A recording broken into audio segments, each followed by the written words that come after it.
లాల్ దర్వాజలోని సింహవాహిని అమ్మవారికి కూడా ప్రత్యేకమైనటువంటి పూజలు ఈ ఆషాఢ మాసంలో చేస్తూ ఉంటారు ఈ బోనాల జాతర కోసం.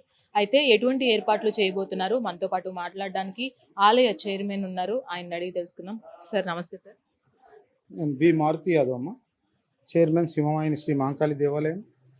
118వ బోనాల వార్షికోత్సవ సంబరాలు ఈ నెల 31వ తేదీన మన దగ్గర కోత్వాల్ శ్రీ పోలీస్ కమిషనర్ గారు, సజ్జనార్ గారు, అలాగే జిహెచ్ఎంసి కమిషనర్ గారు, వీరిరువురి ఆధ్వర్యంలో ధ్వజారోహణము, శిఖర పూజ లాంటి కార్యక్రమాలతో మా నవరాత్రి ఉత్సవాలు ప్రారంభమవుతాయి. అలాగే వచ్చే నెల 9న అంగరంగ వైభవంగా బోనాల ఉత్సవాలు, అలాగే 10వ తేదీన ప్రొసెషన్ ఉంటుంది.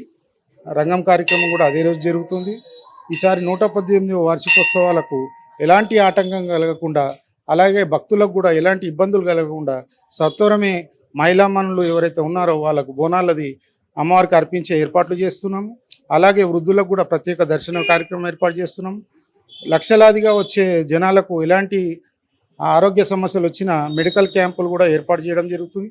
దీనికి వివిధ శాఖల నుంచి మేము అన్ని రకాల సహకారాలు తీసుకుంటూ ఉమ్మడి దేవాలయాల చైర్మన్ వాళ్ళ ఆధ్వర్యంలో కూడా అన్ని రకాల ఏర్పాట్లు చేయడం జరుగుతుంది.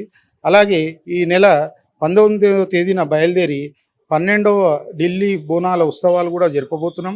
ఇది తెలంగాణ ప్రభుత్వం వచ్చినప్పటి నుంచి మేము ఆచారంగా భావిస్తూ ఢిల్లీలో మన తెలంగాణ బోనాల చరిత్రను అన్ని రాష్ట్రాలకు కూడా వ్యాపించే విధంగా అక్కడ మేము చాలా అత్యంత ఘనంగా నిర్వహిస్తాము. 20, 21, 22 తేదీల్లో ఢిల్లీలో కూడా బోనాలు జరపబోతున్నాము. ఇక్కడ నుంచి 200 మంది మన ఆలయ కార్యకర్తలు కానివ్వండి, అలాగే తెలంగాణ భాషా సాంస్కృతిక శాఖ నుంచి 150 మంది కళాకారులు కూడా అక్కడికి రాబోతున్నారు. వీళ్ళందరి ఆధ్వర్యంలో కూడా ఢిల్లీలో బోనాలు ఈసారి అత్యంత ఘనంగా జరిపి మేము నిర్వహించబోతున్నాం. క్రౌడ్ కూడా ఎక్కువగా వస్తుంది, అలాగే విఐపీల తాకిడి కూడా ఎక్కువగా ఉంటుంది. మరి ఎవరికి ఇబ్బంది కలగకుండా సమన్వయంగా ఎలాంటి ఏర్పాట్లు చేయబోతున్నారు? తప్పకుండా అమ్మా. పోయిన సంవత్సరము 9 నుంచి 10 లక్షల మంది అమ్మవారిని దర్శించుకున్నట్టు మా అంచనా ఉంది. ఈసారి ఇంకా అత్యధికంగా వచ్చే అవకాశాలు ఉన్నాయి. ఫ్రీ బస్సు సౌకర్యం కల్పించింది ప్రభుత్వము. వివిధ పక్క జిల్లాల నుంచి కూడా అమ్మవారి దర్శనం చేసుకోవాలని అందరూ ఉబలాట పడతారు. దానికి తగు విధంగా మేము కూడా ఇక్కడ భారీ క్యూ లైన్లు ఏర్పాటు చేయడం కానీ, పిల్లలకు వృద్ధులకు ఎలాంటి అసౌకర్యం కలగకుండా సత్వరమే వాళ్ళకు దర్శనం కలిగే ఏర్పాట్లు చేస్తున్నాము. అలాగే మన వాటర్ వర్క్స్ వాళ్ళ నుంచి నీటి సదుపాయం కానివ్వండి, మహిళలకు ప్రత్యేక టాయిలెట్స్ ఏర్పాటు చేయడం కానీ, అలాంటి అన్ని కార్యక్రమాలు మేము అన్ని శాఖల సహకారంతో తీసుకోబోతున్నాము. లాల్ దర్వాజలో జరిగేటువంటి బోనాలు ఏవైతే ఉన్నాయో ఎంతో అంగరంగ వైభవంగా జరుగుతూ ఉంటాయి. ఇక్కడ కూడా చాలా మంది భక్తులు సుదూర ప్రాంతాల నుంచి అమ్మవారిని సింహవాహిని అమ్మవారిని దర్శించుకోవడానికి వస్తూ ఉంటారు.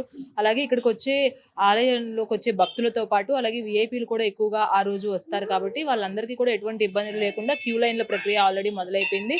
అలాగే ప్రతి సంవత్సరం చేస్తున్నటువంటి ఈ ఢిల్లీలో బోనాల విశిష్టతని తెలియజేసే విధంగా ఢిల్లీ బోనాల జాతర ఏవైతే ఉందో ఈ సంవత్సరం కూడా యథావిధిగా చేస్తున్నామని ఆలయ చైర్మన్ చెప్తున్నారు. అలాగే ఈ సంవత్సరం 118వ బోనాల జాతరగా ఎంతో అంగరంగ వైభవంగా ఇక్కడ అన్ని ఏర్పాట్లు నడుమున అమ్మవారికి పూజాది కార్యక్రమాలు కూడా చేయడానికి, అలాగే వచ్చే భక్తులకి ఎటువంటి ఇబ్బంది లేకుండా ఏర్పాట్లు అయితే ఘనంగా నిర్వహిస్తున్నారు ఆలయ కమిటీ. వీడియో జర్నలిస్ట్ శ్రీశైలంతో రాణి, మెగా 9 టీవీ, లాల్ దర్వాజ నుంచి.